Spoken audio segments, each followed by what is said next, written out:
শ্রদ্ধার সঙ্গে বিনম্র শ্রদ্ধায় তাদের নেত্রী মাগফিরাত কামনার জন্য মহান আল্লাহর দরবারে এক কাতারে দাঁড়িয়ে নিবিষ্ট চিত্তে দোয়া করবেন। আল্লাহ আমাদেরকে কবুল করবেন, এটা আমাদের প্রত্যাশা। এরপর এদেশের কোটি কোটি মানুষের প্রাণ শহীদ রাষ্ট্রপতি জিয়াউর রহমানের সঙ্গে তাকে সমাহিত করা হবে। শহীদ রাষ্ট্রপতি জিয়াউর রহমান, যার নাম যতদিন বাংলাদেশ থাকবে প্রতিটা মানুষের হৃদয়ে সেই নাম লাল লাল করে হৃদপিণ্ডে প্রজ্বলিত হয়ে থাকবে। মুক্তিযুদ্ধের মহানায়ক, স্বাধীনতার ঘোষক, আমাদের সেক্টর কমান্ডার বীরোত্তম শহীদ রাষ্ট্রপতি জিয়াউর রহমান, উনি শুধু মুক্তিযুদ্ধ করেই ক্ষান্ত থাকেননি,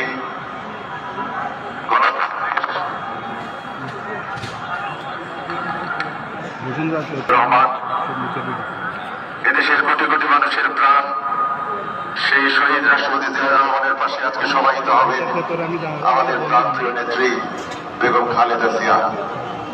আমরা সবাই সমবেত হয়েছি এক কাতারে আজকে জানাজার নামাজ আদায় করব। আপনাদেরকে ধৈর্য ধারণ করার অনুরোধ করছি।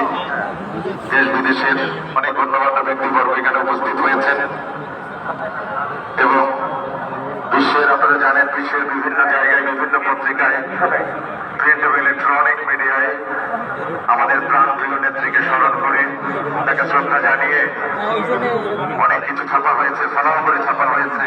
Reuters, AFP, AP, BBC, CNN, আল জাজিরার মতো আন্তর্জাতিক খ্যাতি সম্পন্ন প্রিন্ট এবং ইলেকট্রনিক মিডিয়াগুলো তা প্রচার করেছে। ডয়েচে ভেলে, অনেক অনেক পিঠি। আপনাদের ধৈর্য ধারণ করার জন্য ধন্যবাদ জানাচ্ছি। আমরা প্রতীক্ষা করে আছি আমাদের মহান নেত্রীর জন্য। আমরা সবাই এক কাতারে দাঁড়িয়ে মহান আল্লাহর দরবারে মাগফিরাত কামনা করব।